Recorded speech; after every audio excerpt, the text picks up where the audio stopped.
এই যা, রাখি বন্ধনের সুন্দর মুহূর্তটাই তো আপনাদের সঙ্গে শেয়ার করা হলো না। অনেক দেরি হয়ে গেল, তাই না? এই নিয়ে ছেলে আমার দ্বিতীয়বার রাখি পরেছে। তো প্রথমবার যখন ও রাখি পরে বাড়িতেই পড়েছিল, আমার শাশুড়ি মা ওকে রাখি পরিয়েছিলেন। তো আগের বছরও অনেকটাই ছোটোই ছিল, তো যতবার ওকে রাখি পরিয়েছে ততবার ও খুলে খুলে ফেলে দিয়েছে। তো এবারেও আমি একটু ভয়েই ছিলাম যে ও শান্তভাবে বসবে নাকি, আর শান্তভাবে বসে সুন্দরভাবে রাখি পরবে কি না, সেটা নিয়ে একটু ভয়েই ছিলাম।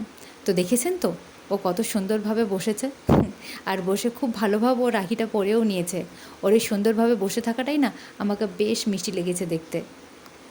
আর ওই যে ওদের সুন্দর মুহূর্তটা দেখেই না সে ছোট্টবেলার কথা খুব মনে পড়ে গেল।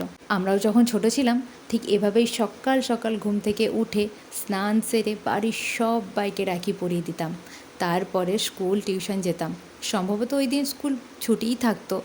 তো রাখি বন্ধন উৎসব পালনটা স্কুলের ছুটির আগের দিন, নাহলে স্কুল খুললে তার পরের দিনই পালন করতাম।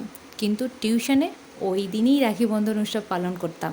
ওই দিন সবাই মিলে টিউশন যেতাম, খুব মজা করতাম, একে অপরকে রাখি পরাতাম আর নিজেরাও ভীষণ পরিমাণে রাখি পরতাম। আর দুটো হাত পুরো ভরিয়ে ভরিয়ে রাখি পরতাম। ভারী সুন্দর লাগতো হাত দুটো দেখতে, তাই না?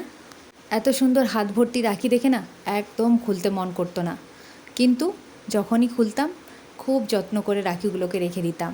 ছোট্টবেলার এই সুন্দর মুহূর্তগুলো কীভাবে যে পার হয়ে গেল ঠিক বুঝতেই পারলাম না। ছোট্টবেলাকার এই সুন্দর মুহূর্তগুলো স্মৃতি হিসেবে মনের মধ্যে গাঁথা থাক।